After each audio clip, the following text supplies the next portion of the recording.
This is Sex Tells, the podcast where we normalize conversations about sex, intimacy, and relationships. Today, I want to explore who designed your relationship.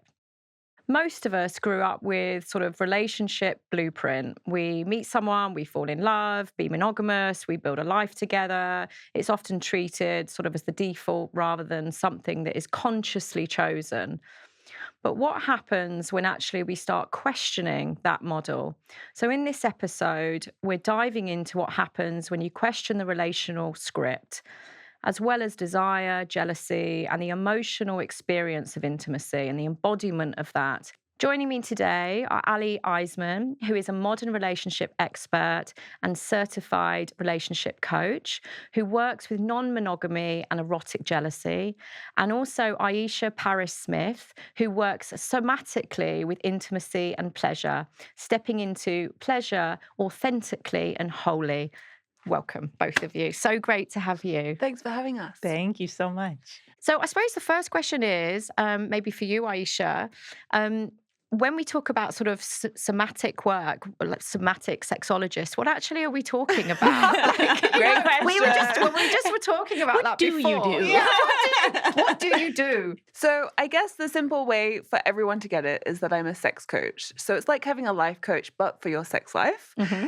And somatic sexology teaches you how to get back into your body and how to let your body lead in the areas of sex, pleasure, and intimacy. Mm-hmm. And if we're letting our body lead, that means that it can become spontaneous and deeply satisfying and truly authentic. Yeah. And that's something that a lot of people aspire to, but don't know how to create. Mm-hmm.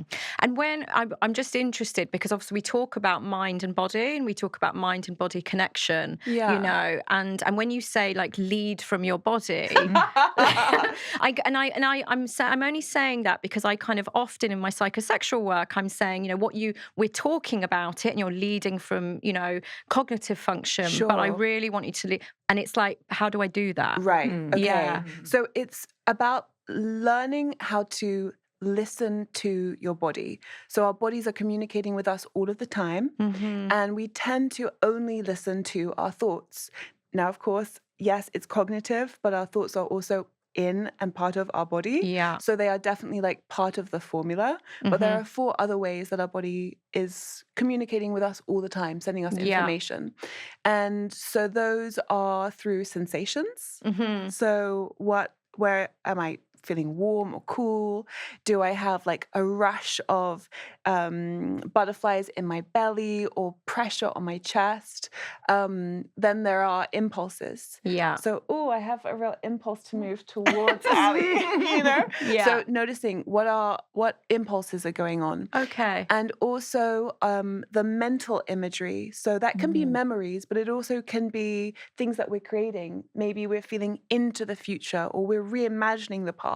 And those tend to come up, well, all these things, they come up automatically. And the last piece is, of course, emotions. And I think that's something we'll get to talk about a lot today. Absolutely. So when I'm telling my clients to lead from their body, or when I'm leading from my body in my own life, I'm taking in everything across the landscape of my being and not just my mind in order to make informed choices and eventually to stop making choices, to just let things happen. And Ally, you're absolutely passionate about what you do. Can you tell me sort of what is at the heart of that? You know, again, like where is your real focus and energy? And I suppose, where did that come from? Oh gosh, how to answer that succinctly? I know. What's your just passion in in two, just one in two, sentence? just in 2 paragraphs, please. I think for me, you know, on the macro, I truly believe if we have better relationships that last longer, we will have a better world that lasts longer. Okay. And it really comes down to, you know, how we are at home is how we are. How we relate is how we relate. So it's so much easier for people to approach relationship skills, communication skills from the lens of like professionalism, right? Like we wouldn't think twice at investing in a professional communication course. But how we're communicating in the bedroom is impacting the boardroom. Understanding our relational communication, understanding that a relationship is actually a series of agreements that grows and changes over time. With us, it's an ongoing conversation, not a destination that we get to. I actually like to call them relation trips. 'Cause it's Yes, not like we like arrive there. It's this okay. ongoing journey. So really, I'm very, very passionate about giving people the tools and skills they need to build the relationships that they want and deserve, not necessarily the ones that were socially prescribed, but Yes. actually understanding that choice and the landscape of what's available, understanding our own needs, and then building something that supports that. And that's what you mean when you're talking about consensual relationship design. Yeah, you can't consent if you don't have choice. Freedom of choice. And you don't have a choice if you don't understand the options available to you. Absolutely. Yeah, absolutely. So I suppose with that, how much both of you do you think, this is about conditioning and how much of it is choice? Because some people will say, this is my choice. I am making choices. But again, what's going on subconsciously? Like how much choice do we ever really have consciously?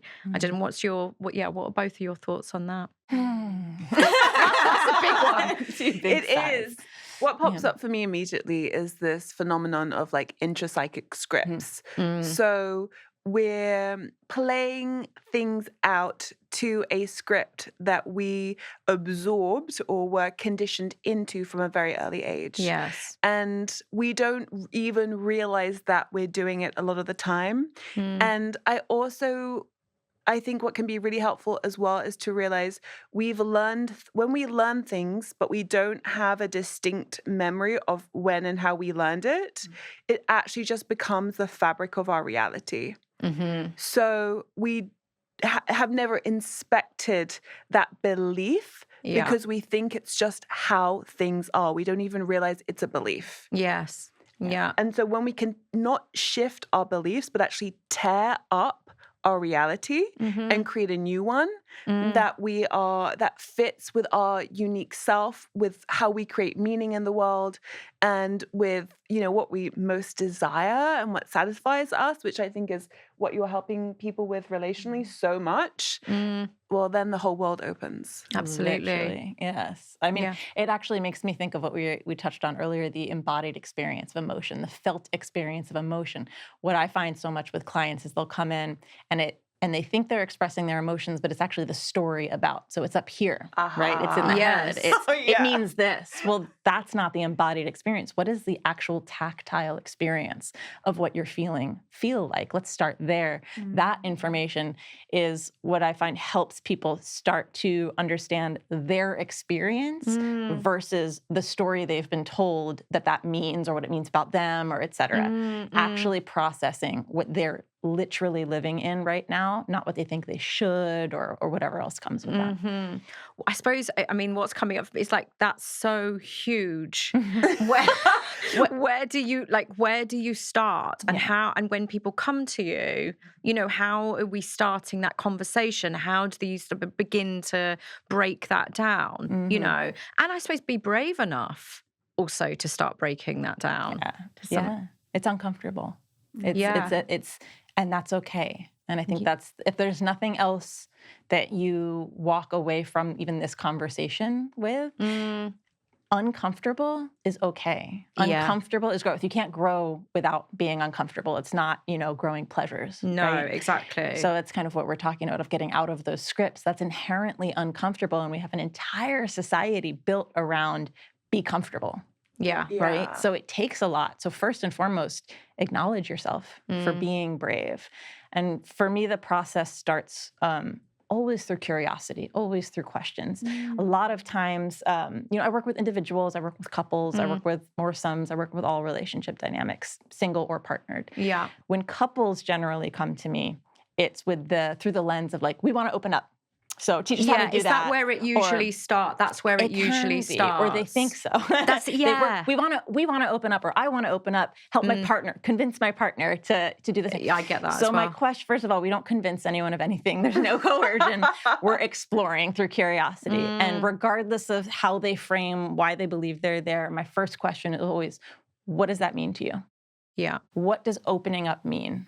What does going to a play party mean? What does exploring kink mean? Why? Why are you interested in that? What does it mean? Those questions help us really get to the root of what we're really going to be looking at. Yeah. I mean, what I would add, so it's so like, I love that you named discomfort, getting uncomfortable, and the curiosity piece is so key.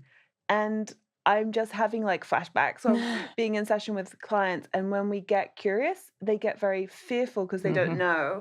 And I think that comes back to the mind of, we feel that safety and security comes from knowing and being able to predict. And so when we start venturing somewhere where we don't have answers, it becomes very scary for people, and they often become defensive and shut down. And when they can start to understand, it's normal that you don't know the answer to these questions because no one's encouraged you or modeled for you that you can go and learn and develop your understanding of this part of yourself. Yeah. And the other thing that I would say is, I think it very much relates to relationships as well as sex, is when we look at how we've been conditioned, we first need to identify for ourselves, it's going to be different for everyone, where the conditioning came from.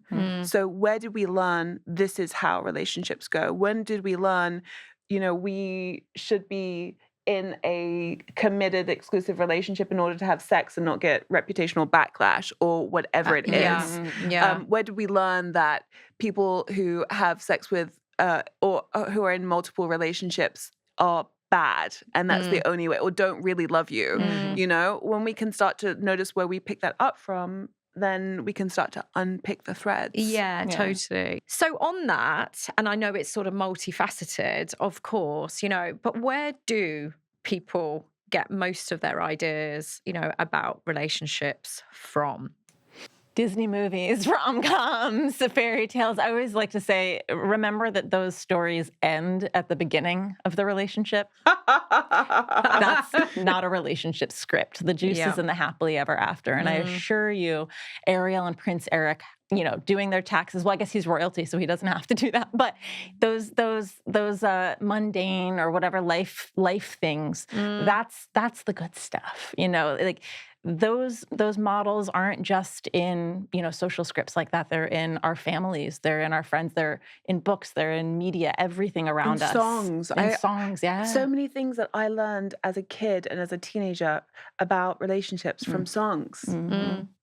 Yeah, absolutely. I suppose we also have to think about also culturally, religiously as well, biologically. Again, there is a script. I think there's something about again, the women in being penetrated, and that's the biology of it, and having babies, and sitting in a much more sort of subservient role, is often, my job is to be married, to be desired, to be aroused, and to settle in that family environment as well. Yeah, by that do you mean like I don't know if you meant them together or apart, but like the being penetrated and the being subservient. Do you feel that they're connected? I do, absolutely. Yeah, I really do, because and that comes a lot in my work, in my psychosexual work.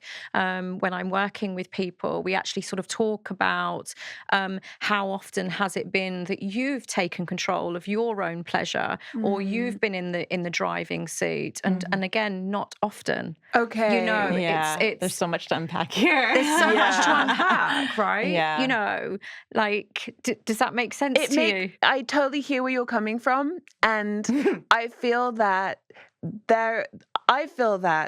culturally, because we aren't invited or encouraged, or it's not modeled for us. In fact, we're discouraged as women from exploring our bodies. Exactly. And because our genitals are on the inside, not on the outside, so obvious as for people with penises, we can often feel like our bodies are a mystery. And then our first experiences of sex, and therefore of like romantic and erotic relating, come from someone else, usually a man, saying to us that they want to touch us, and like, so we do tend to have like this responsive,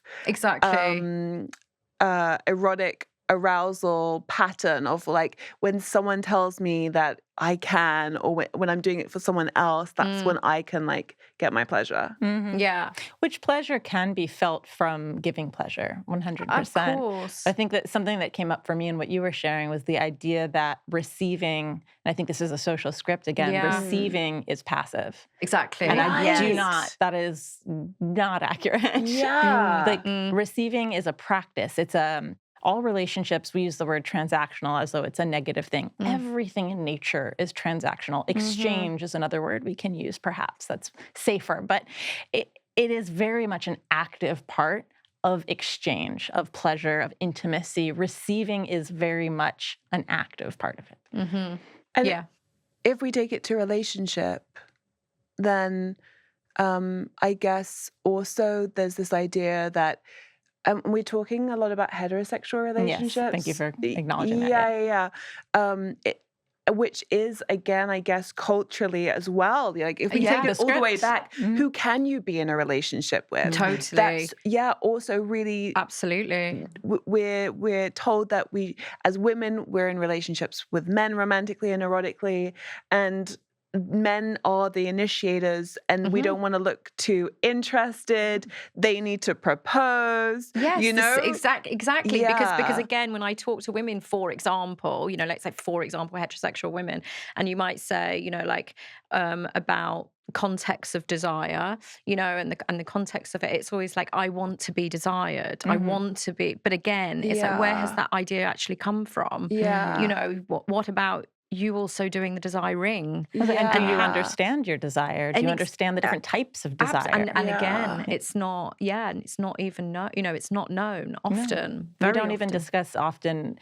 I love distinguishing. You'll hear me like really break down language because I'm a word nerd. I love being so specific. And like, look, at the end of the day, like all words are made up. Every single word Yes. coming out of our mouth, whatever language you speak, has been made up. So yes, we create new words all the time. It's tools that help us at least try, ideally, to understand each other better. So arousal versus desire is such an important conversation. Those Yeah. are two different things. There's a physiological response, arousal, Yes, and exactly. desire, a mental experience. And then there's different types of desire, spontaneous versus responsive, and understanding how that can show up differently in different, chapters in your life or in different relationships or different settings.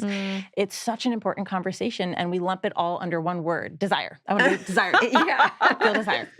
Okay. Yeah. And I guess how that comes back to relationships is that if we aren't inhabiting this idea that we can proactively create, imagine, and go after the things that we want as women, then we're going to be left with the options presented to us by someone else. Yes. Yeah. Yeah. Gosh. Yes, exactly that. Yeah. Yeah. And I also think that queer relationships in a way are, and you can tell me if I'm wrong, because I don't speak for all queer people, but I can share my experience. I mean, I'm queer too, but I mean, you work with many people in relationships, so I'm imagining that you probably have a better consensus about what is true more universally. But because by being queer, you're already breaking so many stereotypes Totally. and traditions. There is this sense of, I have no idea, like, what we're going to create. And there's also, I was chatting with a friend yesterday who's, she's a lesbian in a relationship, and she's just frozen her eggs. And we were talking about like the different options for her around procreating, right? And so there is this like, what am I going to create? What can I imagine? Which I think in heterosexual relationships, we're just bombarded with so many models and images of the right way that it can actually, we can actually think there's something wrong with us, that we're not happy with the status quo. Yeah, totally. Totally, absolutely. 100%. So what in your experience, what tends to happen when somebody starts questioning the relationship model, I suppose, psychologically, and somatically? Like what, when something is waking them up, Often fear, like we talked about earlier. I think it can be fear depending on, again, if this is somebody who's partnered, they're already in a relationship, maybe they're bringing it to the table. So fear that their partner's going to, leave them or be upset. And then the other partner, fear that, this conversation means their partner doesn't love them anymore or X, Y, Z. A lot of fear, a lot of excitement, but also often I see that excitement based in lack of clear understanding of the reality, maybe slightly skewed expectations about what's ahead. So a mixture of those things, but a lot of, I would say consistently, big emotions. Big emotions. Whatever it is, big emotions. Yes, absolutely. Yeah.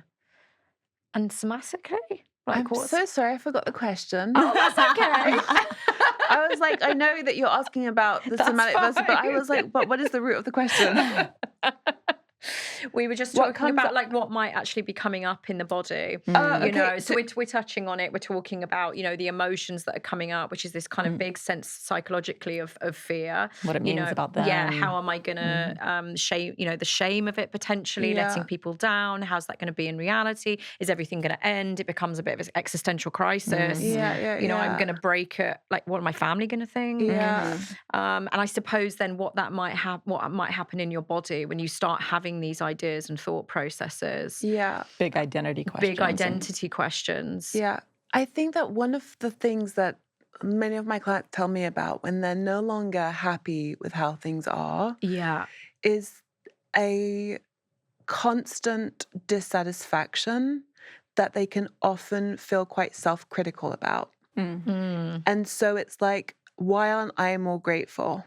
And in the body, that can often show up as sexual dysfunction. So I've lost my libido, or I've lost my arousal, or I'm no longer getting erections, or I'm coming really quickly. Things that, or I don't see my partner as sexual anymore. Actually, like so many things that speak to dissatisfaction, and because what many people don't get about sexual dysfunction, I'm putting it in parentheses because I don't believe the body is dysfunctioning ever. I believe the body is a self-organizing intelligence. And so everything that it's doing makes sense when you really listen. And so with sexual dysfunction, and I appreciate that as a psychosexual therapist, we probably have really different ways of coming at it. So thank you for your patience and your openness. And so when clients things aren't right anymore in the relationship, or sexually things have changed and they want to get back to it, when we really listen, we find out that the body is protesting what the mind wasn't willing to see. Yes. Yeah. So it's, there's when we override ourselves to a degree that it becomes self-harm, the body will speak up. Yeah. And so, yes, it can be emotions of fear, and also strong sensations in the body. You might just notice that you want to spend more time alone rather than in your relationship. You might notice yourself zoning out and not being in your aliveness, but just really like placating yourself to be there. But those sorts of things, often people stay in that situation and they're so self-critical that it's really hard for them to acknowledge. They really love their partner often, right? So it's hard for them to acknowledge that they're not happy. Like saying that aloud feels like such a threat. But I also think it's not necessarily that. It's that you don't even know that, like you're saying, because it's such a subtle thing. And the reason that I'm leaning into it is that in my mid-40s, I wanted to open my relationship and started withdrawing, spending more and more time on my own, and because I couldn't work out what was going on, and it makes me feel like that now. It's like I couldn't work it out. And like you said at the very beginning, it's like you understand that something's not okay. Yeah. But you can't pinpoint it. And so you can't communicate it. So it's very Yes. difficult to be able to say, I want to do, because you don't actually know. It just feels like a grief and a withdrawal. So, Lucy, you're so right that often people don't know what's Mm. happening for them, but they're in a relationship. And often I think their partner does know. So I wonder, Ally, if you ever have people coming to you where the person who's satisfied is actually saying, hey, we need to chat because something's not right over there. Oh, what? Yeah, and it's something's different. Is Yeah. usually where I try and go, because to your point of like dysfunction, right? Like a cat makes a very bad fish, but it makes a great cat. Context is important, right? Context is important. You can't say a cat's a dysfunctional fish. Totally. It's a cat. So context is key. If something's not working, something's not maybe working the way it was, you guys have been together 20 years, you're different people now.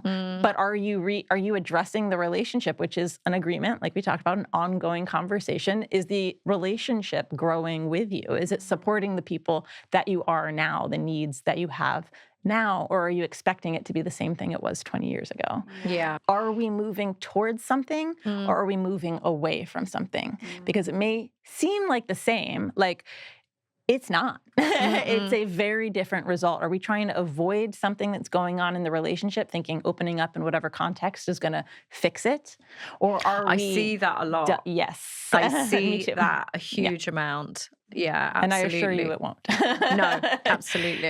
Yeah. I think Dan Savage always uses the framework, doesn't he? Enthusiastic yes. And that's kind of where I start when people want to come to the conversation about opening up. Is this both of you, looking with an enthusiastic yes? I would push back on that. Go ahead. And I look forward to chatting with Dan about this in the future. I don't agree that both people have to be an enthusiastic yes. Okay. They have to be an informed yes. They have to be some version of yes or curious. But generally, if you're in a partner dynamic, there's going to be somebody who is far more enthusiastic than the other. The other can't Which be coerced, also goes back to the convinced. scripts that we were talking about. Exactly. Isn't it? And what I see often, and I'll call this out very specifically, in heterodynamics, Yeah. if the man is bringing this to the table, he is generally very, very excited. And that changes very, very quickly after they actually open up and he sees how much easier it is for his partner, who's a woman, to get attention and options and dates, and how very different the reality it is for him. And very suddenly we're trying to pull it back and change the agreements. That's such a good point. Where, again, the informed is important, because just because someone's enthusiastic doesn't mean they're prepared for what's potentially going to be happening here. And just because somebody's not enthusiastic, because we all show our interest differently. We all don't necessarily show enthusiasm even the same way. Yeah. It might look different. So no one can be a fuck no, but not everyone has to be a fuck yes. Yeah. Does that make sense? Absolutely makes sense. Yeah. Yeah. Willingness is a spectrum. Yes. Yeah, And totally. Yes. Enthusiastic consent, to me, enthusiastic consent is much more important with touch and in like sexual context. High stakes sexual environments. And I think what is key here, I didn't have that thought before you said it, Ally, but I think one of the things that really speaks to is, yes, that things will change. And at one point, one person can be enthusiastic and then that can switch. But also that because our scripts are so mental and because those mental scripts are so strong and reinforced everywhere. We actually often don't know how we're going to feel when we get to a point. And I had that experience yesterday, and I was like, my head was like, no, no, no. But my body was like, yeah.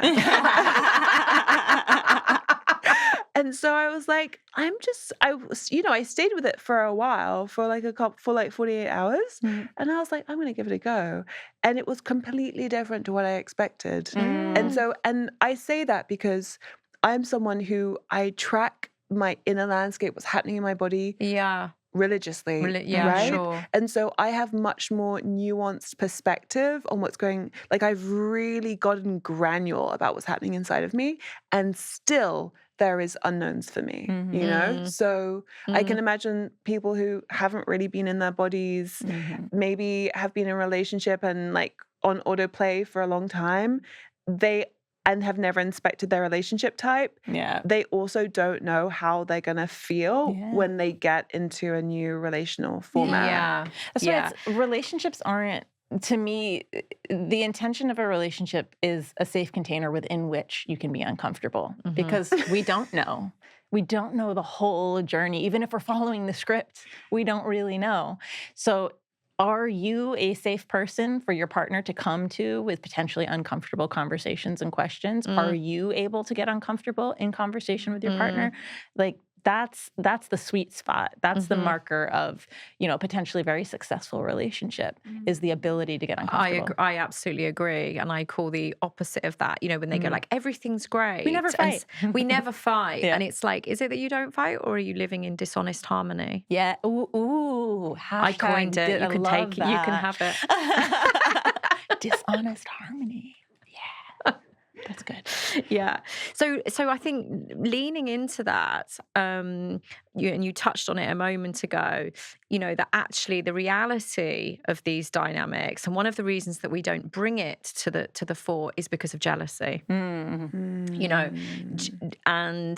the idea that, like you say, that men, for example, might be really enthusiastic about it, and actually then in reality it's like, oh, hang on, this isn't how it turned out, and now I'm the jealous one. Whereas actually maybe originally it was like, I'm worried about jealousy. So you talk about erotic jealousy. Can you expand a little bit about what you mean? Yeah, So, how much time we got?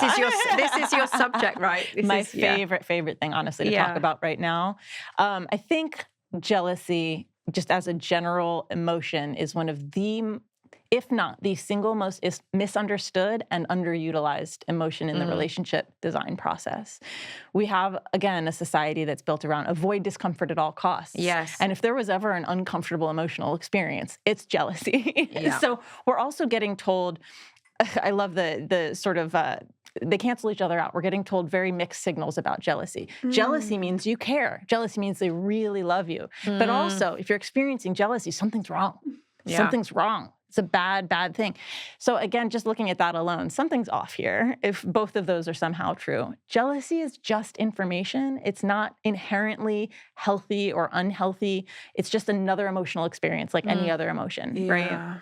So when we understand that, we take out, all this meaning about what it says about us, the phrase, I'm a jealous person, or I'm not a jealous, there's no such thing. You're a person capable of jealousy. Totally. Just like everyone. And that's not, inherent. I think a big misunderstanding is like, okay, people who are polyamorous or people who are in, any non-monogamous dynamic don't experience jealousy. Oh, goodness. Incorrect. It's just data. It's just information. And back to your point earlier, when you're in, any version of love or relationship that is not following the prescribed cultural script, you're more comfortable in that discomfort already. So we're already practicing using our discomfort, right? We're not running away from it, we're leaning in. So jealousy just becomes another tool for personal development, for growing deeper intimacy, trust.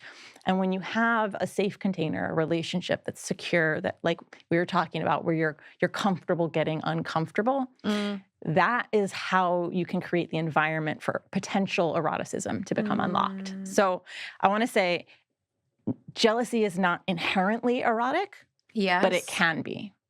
Not for everyone. Yeah. But if you're interested in exploring that, it's very, very key that you have, again, that secure, stable environment in which to do so. Because it's just the difference between an uncomfortable experience being an empowered one or a disempowered one.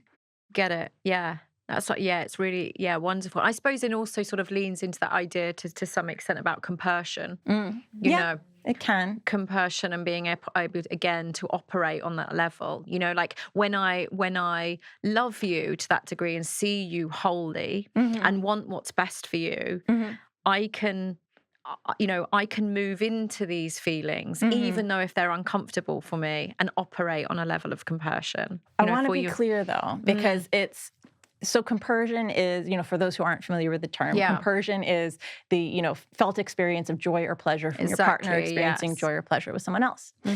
And it is a separate experience from jealousy. So often people will refer to compersion as like the opposite of jealousy, but you can experience, and I'm speaking from my own personal experience as well as clients, you can experience compersion and jealousy simultaneously. Well, I think that's what I think totally. that's what I'm that's what Yeah. I'm saying. I'm like, actually, if you move jealousy into the sort of the erotic state of it, I'm wondering if it's sort of That's it what I ti- want to get clear. Yeah, it sort of is tips in. Yeah, It's yeah. not compersion though. So compersion can be erotic or not. Jealousy can be erotic or not. So kind of what we were talking about before, the emotional experience, right? Desire. The emotional experience is compersion and jealousy. Arousal, the physical, that's the eroticism. So compersion feels good. It feels good. It doesn't necessarily feel erotic, but it can. But the emotional experience is positive. It feels good. Jealousy does not feel good emotionally. It's an uncomfortable emotional experience, which can also be erotic or not, but it doesn't emotionally feel good. The eroticism is a separate thing. So if you think about it maybe like on 4 quadrants, right? The emotional experience from compersion to jealousy. Positive, yummy experience, compersion, all the way to the other side, jealousy, not comfortable. And then the physical, arousal side, not aroused, all the way to aroused. So does that make sense? So you can have erotic compersion or non-erotic compersion. You can have erotic jealousy or non-erotic jealousy. But it's not a continuum of like, I've gone, if I'm taking jealousy into compersion, that makes it erotic. That could be erotic compersion. But am I kind of like overcomplicating it? Maybe. Okay. Yeah. To me, it breaks down because it's like 4 quadrants. No, Ally, I totally am with you. Yeah. I'm totally with you. Yeah. And you're talking about it with a depth that I never thought about it before. I think about this a lot. Yeah. And I don't know that I wholly agree. No, I'm not sure I do. Yeah, okay. But you spent a lot more time thinking about it than I have. The thing that comes up for me is like grief. Okay. And I work with my clients and we work with erotic grief. And yes, we're inviting like erotic expression through a feeling. And I would say that it is grief itself can be pleasurable. And Okay. And so on that basis is why I'm thinking that it could be the same for guess, jealousy. yeah. Like emotion and sense. So what? I suppose that's where I was. I think that's Got where I you, was okay. going But with it. I think with both, we are talking about a mental experience of pleasure, right? Not an embodied experience of pleasure, And right? that's how I'm separating it, is like the mental, then the embodied. Yeah. Whereas I think that I see emotion in a way beyond mental and physical. Like we actually don't know what an emotion is. Like science argues about it still today, the same way they argue about what sexual pleasure is. Like what is it? And but I think it's also important that we have like our working understandings because we often get still to like a very powerful outcome, you know? It's again the process, right? Yeah. Like we have 3 wonderful professionals in their field who we talk about this all the time. We analyze it. We're studying it. Like, but we're still in conversation. I'm not gonna sit here and go, you're wrong. Right. There are no I'm completes. interested. Yeah, like I'm interested in your perspective. It informs mine. Yeah. Totally. It's the art of conversation. Absolutely. I mean, I even say to my clients sometimes, like we'll go through it and it's like it's a hypothesis. Yeah. Like it's not an exacting science. Yeah. Well, I have got a lot of information, but also you don't have to take it as read. Yeah. Right? There's this quote that is at least attributed, I can't say for sure, but it's attributed to one of my inspirations, Esther Perel. Oh, yeah. There's no such thing as an expert. There's just someone who's dedicated a far more amount of time to studying one thing than others. Absolutely. And I think, Totally. and that's exactly how I frame it with my clients, because again, you can like, does that work with me? And I'm like, does that work with you? Because it might not. Just because I'm the psychosexual therapist, like I don't need to be right. It doesn't need to be right. We need to work through it together. And if I bring that to the body, then the premise I have with a client is usually, I don't know, like, let's have a look, Yeah. So with everything, is like if 30 women come to me with inorgasmia, we're going to take 30 different routes, like from session 1, So there's something, and that's because rather than being right or knowing anything, we let the body tell us. absolutely. Yeah. So talking about jealousy, I suppose from a somatic point of view, how does that show up in Mm. your Yes. experience? So I would sort of continue what I was just saying, Mm, which is that for everybody, they're going to experience jealousy differently. yeah. It's funny because we can say, like, what is sadness? What is Mhm. happiness? What is the color blue? Like, it's really hard to get a consensus Mm, from the inside out, but we have these labels that we point to. Um, the way that I trained in emotions was by looking at the emotional command systems by okay. Yak Pangsep. And so jealousy is a mixture of three different emotional command systems that are happening in the Mm. brain that triggered by panic. Mm, Panic of, am I going to lose someone important to me? yes. And that is then pushed with the seeking system, which is, wanting connection, wanting to feel you have belonging, and kind of like nailed in with rage, which is, this overactive expression of feeling a boundary is being violated. Mm, And when we have an emotion and a sensation happening in the body at the same time, in the front of our brain, we make meaning out of that. So it's actually like one of the juiciest parts of my work is when I can help a client find the sensation of an experience yeah. Mhm. alongside the emotion that they're experiencing and separating those two out. And when we do that, that's when we're tearing up reality Yeah. and we're Mhm. going, okay, well, let's get curious. What else Yes. could this mean? Yeah. Mhm. And so jealousy it's a neurobiological response to a situation, Mm-hmm. Perceived and risk. right. And the way that what everyone's going to need in response to it, relationally as well as personally, is going to be completely unique. And that's something to inquire with the body about. Yeah. Yeah. Mhm. Absolutely. I'm just giggling because when you were speaking about jealousy, I just got this image of like a little run, like a little play in my mind of like jealousy and like it being like initiator for sex in Mm. many different situations, both like I guess memory and also like ideals of the future. Mm. And so it's so interesting that for another person they would be like really worked up and stressed because their jealousy is something that overpowers them. Mm. Mhm. Yeah.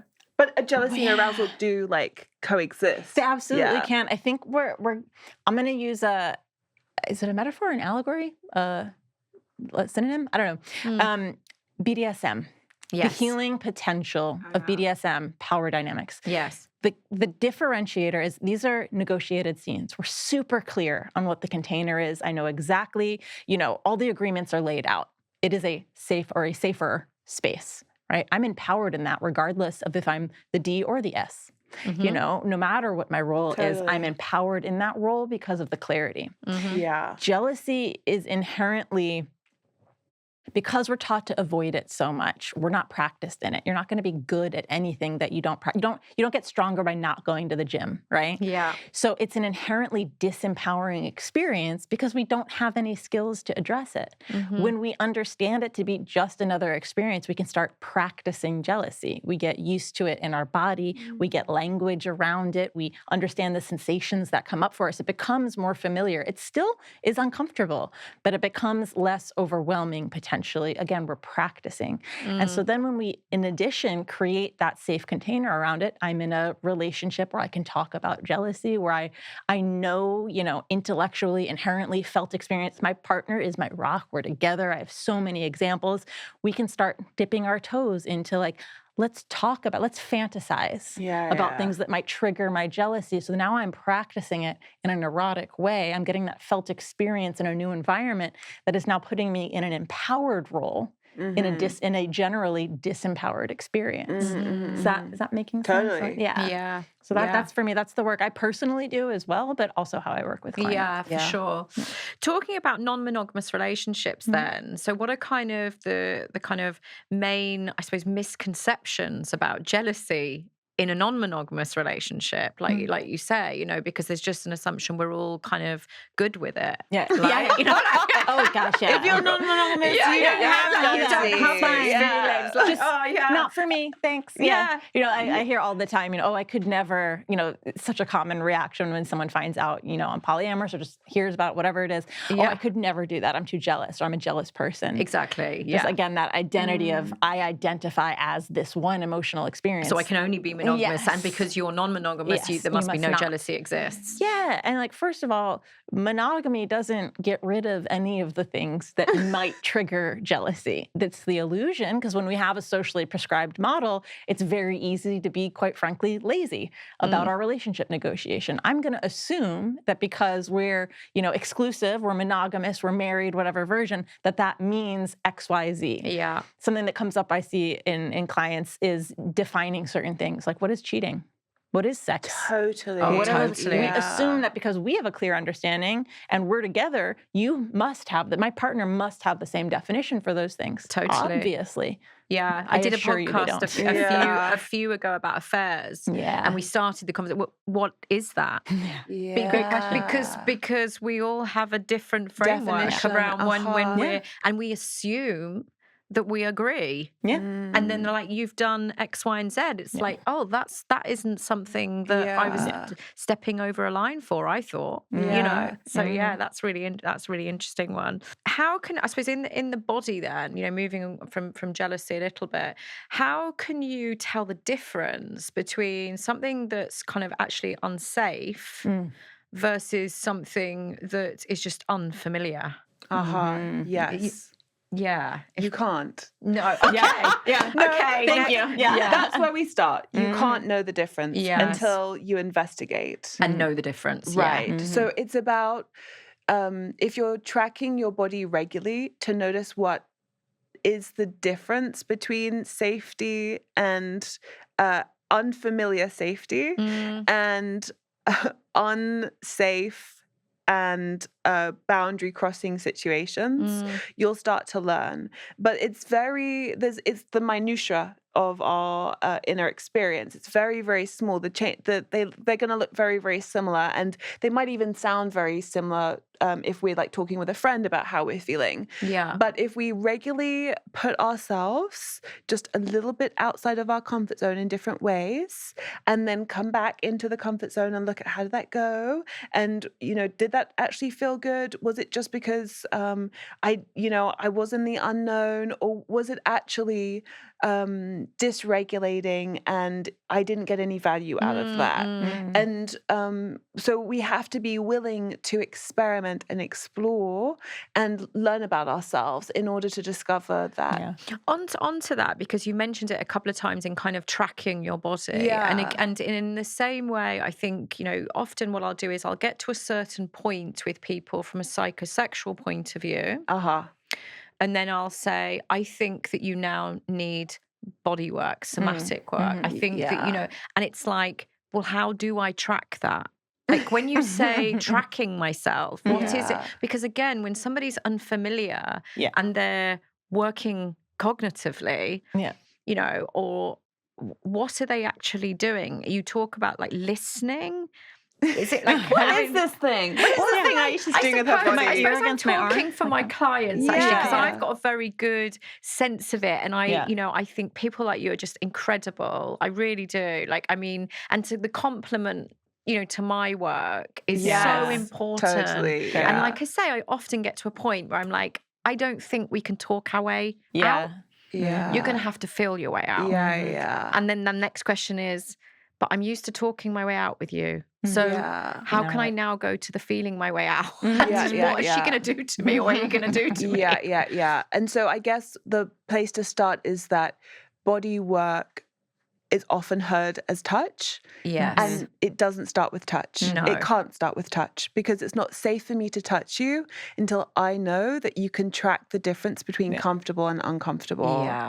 Right? And when I know that a client can track those two things, which is the most basic. So some people have alexithymia, which means that they can't feel very well at all what's happening inside of themselves. Yes. But even with alexithymic clients, you can still start with what's comfortable. Is this more comfortable or more uncomfortable? Okay. And that's sort of like and starting that gauge. Get a right. range, And yeah. then you can go much more Deeper. granular. Aha.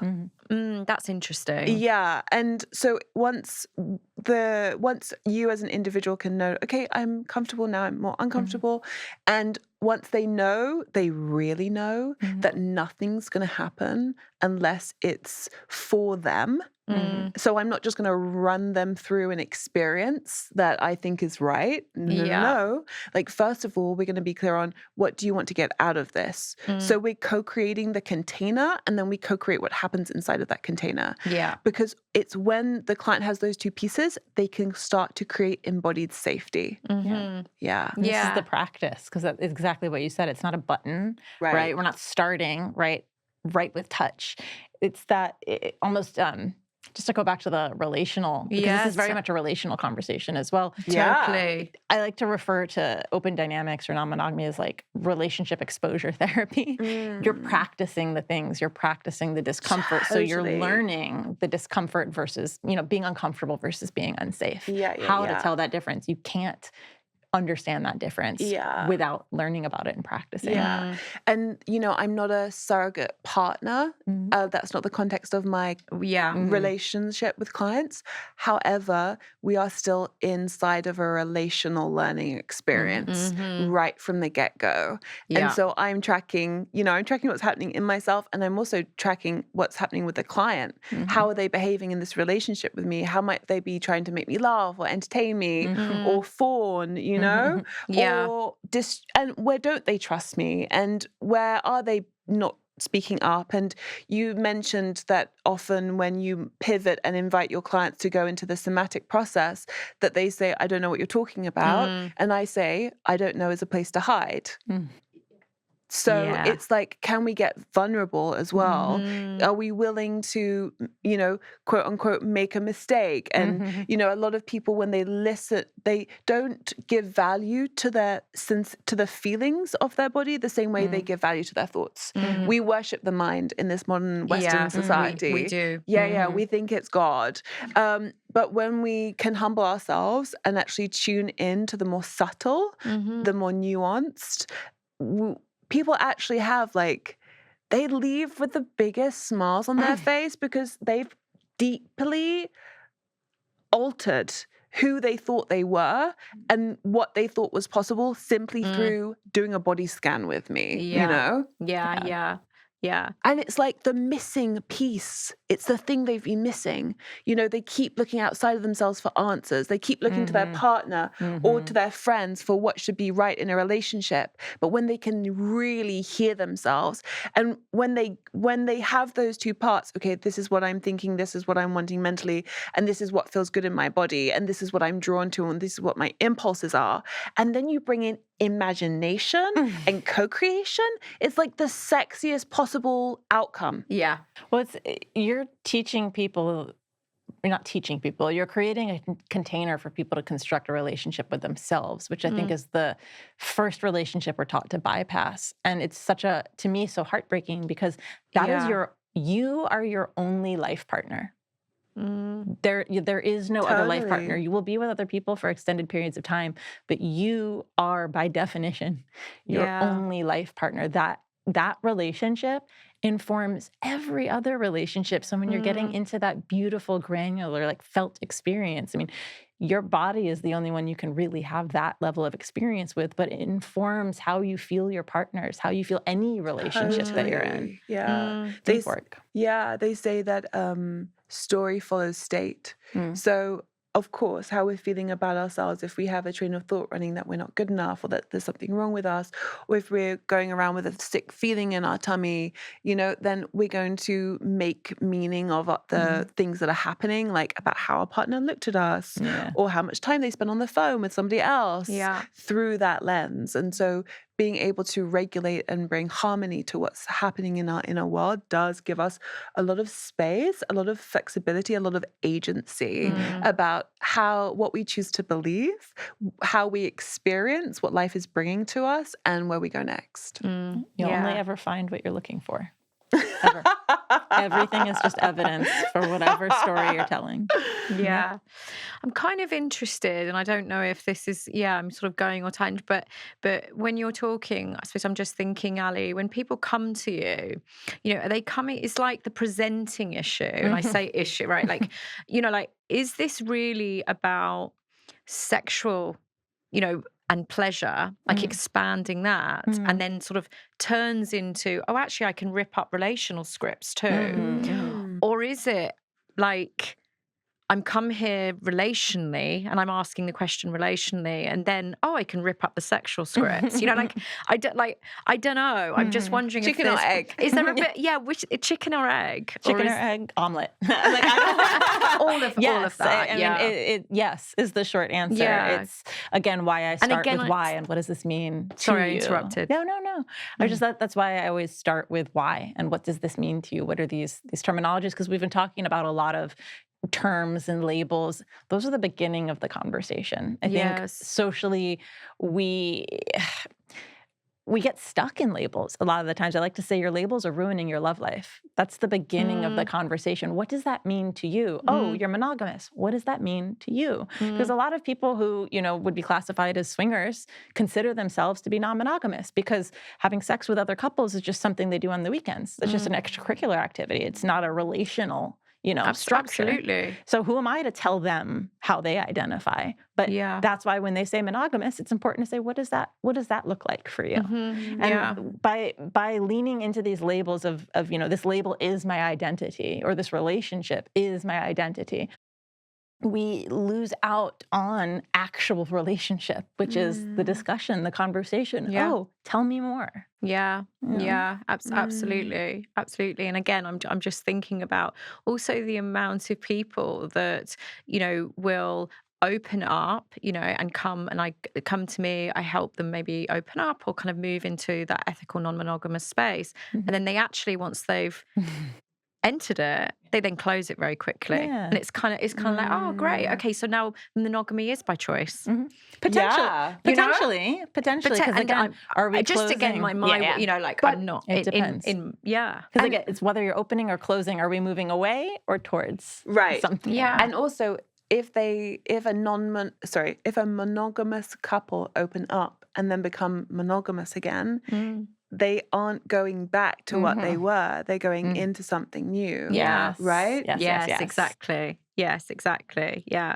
So what do you think about the pleasure gap? Sort of relating to relationship structures rather than just bodies alone as well.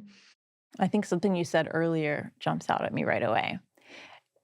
We're looking to other people to define our, desirability, our pleasure, our worthiness, so when it's up to someone or something out there, there's no relationship with our own pleasure, whether, again, that's physically, relationally. We're looking for scripts. We're looking for other people's, prognosis of our experience rather than really getting into actually what do I need? What are my, exclusivity needs, for example, sexually or emotionally? What structure supports that? What's the language I need to express that to other people so that I can make sure I'm collaborating on relationship agreements that support me and the people I'm in relationship with? Yeah. To me, pleasure is a compass and it's a healer, and it's also the, our embodied pleasure, that feeling of like yumminess in our body. That's the root of our yes, our true, authentic, erotic yes. And so how can we know what we want if we're not tuning in and feeling and what practicing. is good? Yeah. Right. And so a lot of people who come to work with me, they fucking alter their lives in so many ways because they didn't realize where they had just been putting up with things. They didn't know how good they could feel. They didn't even know what good felt like. They thought they were happy, but now so much more potential is possible for them. I feel like I need to get all my clients to come in. Come on in. Both of you. Bring them. That it feels good is a reason. Yeah. That can be the whole reason to do something. Absolutely. And so if you have, and the thing is, I totally respect that there's a huge pleasure gap. And because I also work with a lot of men, I'm very aware of both sides. There are a lot of men who come to me just because they're like, please teach me how to pleasure a woman. I have no idea. Yeah, right. And then the women come to me and say, I can't have an orgasm, or I'm really struggling with pleasure. Please teach me. So, culturally, globally, we haven't understood how the female body works. And we also make a lot of assumptions about how the male body works. Okay. So it does really go both ways. But women do characteristically lack any feeling in their pelvis, any sense of their pelvis, their ability to get aroused naturally. And, I walk around in a state of arousal all the time now. Just sometimes it's high arousal and sometimes it's lower arousal, but that it's not on or off. It's there. Yeah, just right. like my heart rate goes up and down, the saliva in my mouth is more or less, right? But a lot of people have switched off this part of their body. Yes. And a lot of women really suffer from that.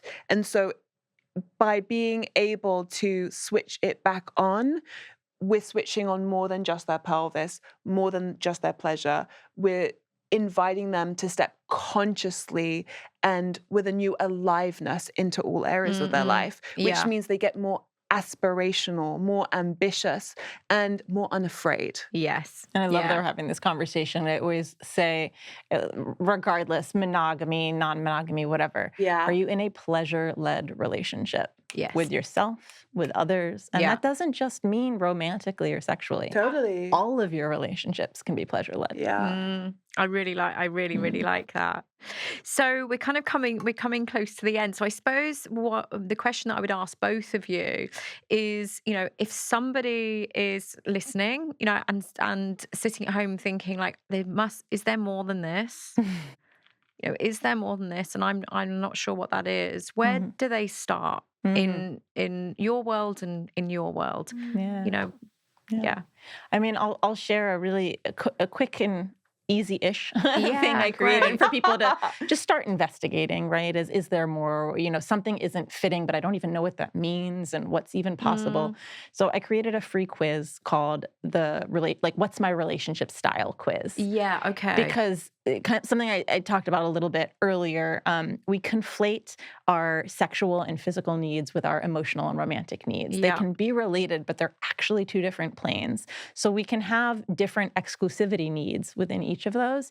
And at least understanding that 4-quadrant exclusivity model can help us understand our relationship style. And then, if you take this quiz, just a nice 10 questions to help you understand your own relationship style. Okay. You get a comprehensive, personalized, pleasure-led relationship profile. And that gives you, here are all the relationship structures, the types of relationship structures that might support your current relationship style. Here's the, speed bumps you're most likely to hit because of, of your style. Here's the way to get those conversations started, et cetera, et cetera. Just to get some, just some data, just to get some data. Yeah, exactly. Okay, that's really helpful. So myrelationshipstyle.com. Yeah, definitely. I was going to ask you next, but you've done it. Okay. And if someone wanted to get more in touch with their body, to start tuning in with, okay, what's my body got to say about this? Or how do I start to understand if what's going on underneath the surface, what I'm authentically wanting? Your listeners can go to my website, which is aishaparissmith.com. And I have an audio that they can download. Oh, amazing. And okay. It guides them on like a first step that I would do with a client who didn't know how to tune in with their body or just needed some support to do that. And it's a guided body scan. It helps them to notice what they're actually feeling. Okay. And then they can also book in a consultation or whatever to reach me. Yeah. Amazing. All right. I recommend doing the free quiz and then listening to that I audio agree, to check in with how you're feeling. I'm feeling a bit disappointed about the fact that I haven't done both of those things already. I should have done that. But listen, it's been an absolute pleasure talking to you, and also something, real privilege having 3 women experts talking about pleasure in this field, and making sure that we're closing that gap, we're normalizing these areas. So thank you so much for coming on. Thank you. Okay. It's been a pleasure. Yeah.